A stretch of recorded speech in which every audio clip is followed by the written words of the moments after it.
Hello there, my name's Carrie. I'm just here to give you a few tips about how to cope with a rotator cuff tear. I guess if you're looking at this video it's because you've either had one or had a repair, or you're about to have one, or somebody you know is about to have one and you're keen to find out as much as you can about it. I was too, and found that there was sparse resources to get any information. Most of what I could find was from the US, and I just wanted to give a bit of a story from the UK perspective, which may or may not be slightly different. Anyway, I live in the south of England. I'm just the wrong side of 60, and I decided to take up that dangerous pursuit known as walking netball. I lasted 10 minutes before I fell arse over apex, as it were, and smashed my shoulder. I wasn't sure what hurt most at the time, whether it was the embarrassment of having fallen or actually my shoulder. But as the months have gone on, I think the shoulder has far outweighed the embarrassment at the time. Anyway, I managed to get myself home, stripped off my netball gear, and then as the day went on, I thought it was hurting more and more, but I couldn't stand the thought of getting dressed and going back to A&E, so I just left it that day. But the following day I went down to A&E to get an x-ray, where they joyously told me that it's not broken. At the time I knew very little about rotator cuff. I am a nurse by background, but not in orthopaedics, and so I thought, oh goody, there's no break, that's good news. However, I've learned that that was a bit of a false assumption. If I'd broken it, I probably would be back to all my previous pursuits and hobbies by now, rather than being where I am. Anyway, I had my fall in September last year, 2016, and eventually got surgery pretty quickly on November the 11th. Apparently it was a complete tear and was quite hard to reattach, but the good news was that my tendons were in good shape, and they weren't particularly worn or degenerated like they can be. So hopefully they'll reattach properly. That's the aim anyway, and the hope. I'm a golfer as my main hobby and my main social life. I live alone, so I put a lot of value on being able to get out to play golf, and my main aim through all of this is to get back and play golf to a similar level to what I was before. Otherwise I'll be pretty frustrated. So I'll do this as a first video, really as an introduction to having the surgery and the first 6 weeks, and then I'll do a kind of follow-up one every few months after that to let you know how I'm going and how the range of movement is changing and what more I can do. I saw there's a US person, Donna Westermeyer, on YouTube, who's done a similar kind of thing that's given me the idea, and I did find her blogs and videos very interesting and very helpful. And the other site that's very helpful for the UK is the shoulder.co.uk, which has got a mine of information, and I'd recommend anyone to have a look at that as well. Everyone's experience is different. What I have, what Donna had, what you have, it'll all be different.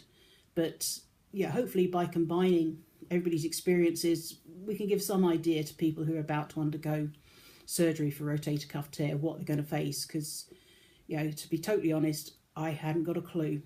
I thought I was prepared, but oh boy, no, I was not. And I think that's probably pretty true of everybody.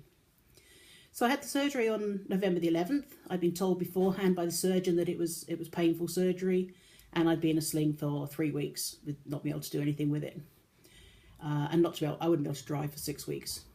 Okay, so that was manageable. I kind of figured that if that was the cost, then okay. As it turns out, when I woke up from the anaesthetic, his idea of painful was really painful. I've had various surgeries in the past, and nothing ranked alongside what that shoulder felt like that first night. I was discharged the following day and came home to my little flat. Luckily, because it had been elective surgery, I'd managed to prepare. It was my right arm that I'd torn the cuff on, and it's my dominant arm. So I was trying to think ahead and plan what I knew I'd be limited if I couldn't use my arm for 3 weeks. So I froze a number of meals, all sloppy ones that could be ate with just one hand. So I'm totally and utterly sick of fish pies and cottage pies and any other squishy, mushy, potatoey pies. Yeah, they were all in the freezer, so that kept me going a bit. Also, a well-known supermarket does 3 for £10, which was another little source of my supplies. So I got those done. Probably my best purchase from my point of view with having to suddenly use my left hand was to buy a left-handed pair of scissors.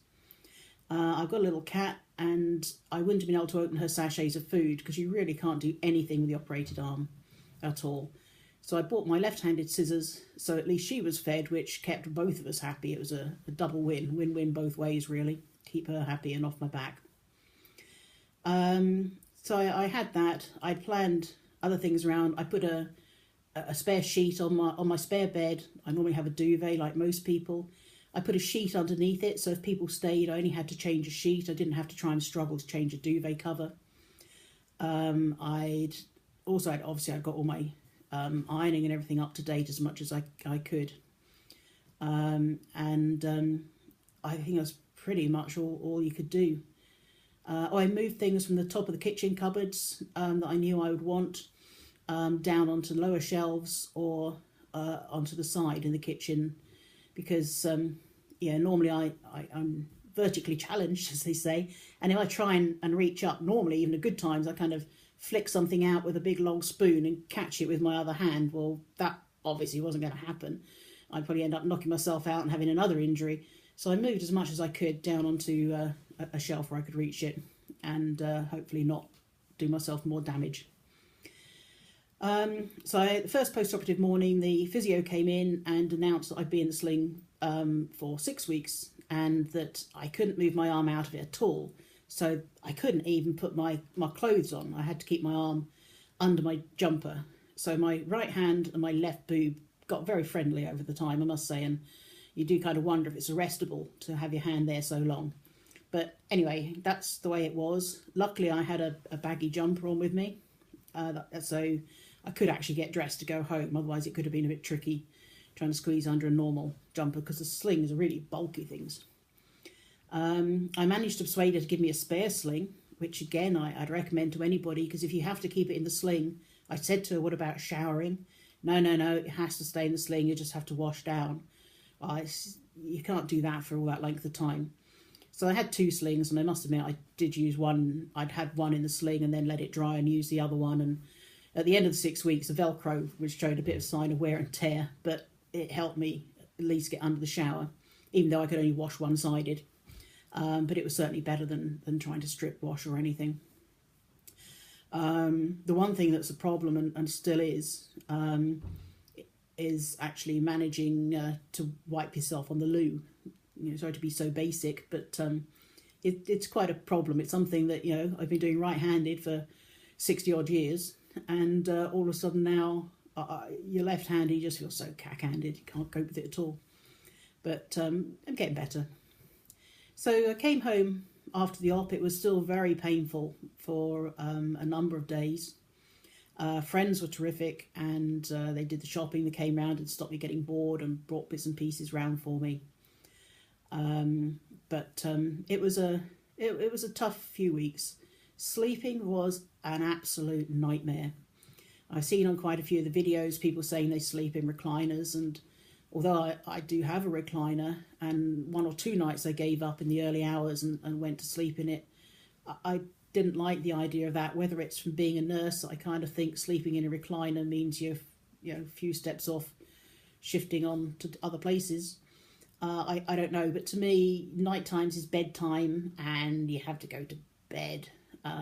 So I had loads of spare pillows, and I think at one stage I had 10 pillows, including one of those V pillows on my bed, and was so propped up I could only lie on my back. Then I started to get a sore bum, so I had to try and lie slightly on one side or the other, but the shoulder's so tender you can hardly go, if you go off centre at all, it just played up. So nights weren't good for, it was probably a nightmare for a couple of weeks, and then gradually became easier. And in fact, last night was the first night I've managed just back with 2 pillows as normal again. So I'm now, nearly 4 months, and it's taken all that time to actually get back to having a normal number of pillows sleeping. I wake up at night every time I move, but I get back to sleep quickly. But anyway, get back to the beginning bits. So the first few weeks I'm in this sling. You really are very tied without being able to move your arm. It throws you off your balance as well. Walking wise, you lose your confidence outside, because if anybody knocks you, it's not that it hurt to knock it, but it made me jump, and that hurt it. So I couldn't wait until I got to a stage where it was actually just before Christmas that it was going to be 6 weeks, the sling was coming off, and everything was going to be hunky-dory. And I thought I'd be able to drive again. In my naive state, I just kind of thought, you take the sling off, you get in the car, you turn the ignition on, and off you go. Oh, no. No, I found it was still really painful. The sling came off, and you can't actually keep it off all day, although it only took me a couple of days to be able to leave it off all the time. But driving is actually still a pain now. I can't get that movement of moving my arm up the wheel. So luckily it's an automatic, so I can do most things just with my left hand. But I wouldn't really trust myself going too far, so I tend to just stay locally and use it mainly for round town and going across to my various therapy sessions that I've got now. So I think that's probably just about all I can say about warning people about the pre-op things. I think prepare, and bear in mind you're going to be pretty much stuck to the house and getting bored silly and becoming an expert on daytime TV. I can absolutely tell you what's on from 10 in the morning till late in the afternoon, early evening. Oh, the other thing that's good is after a shower, you can't really dry yourself very well. So I bought a lovely big thick toweling dressing gown. So I just wrapped myself up in that and then came and had another cup of coffee while I drip dried inside my towel. And that was another really good purchase, and I thoroughly recommend that.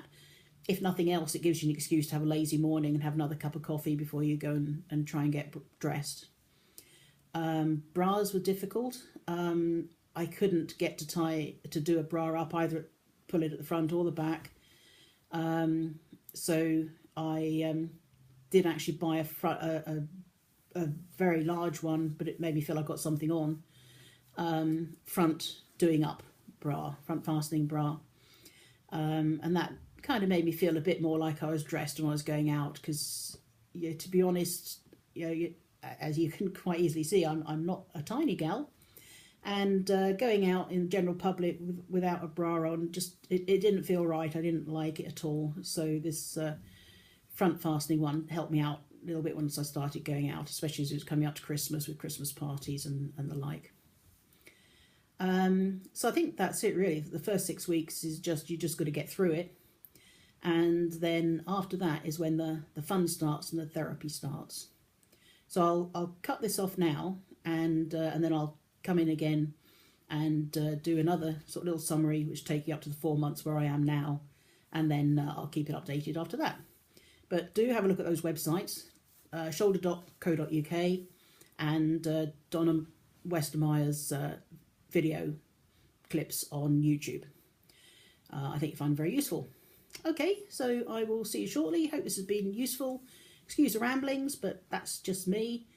I'll see you again soon. Okay, bye.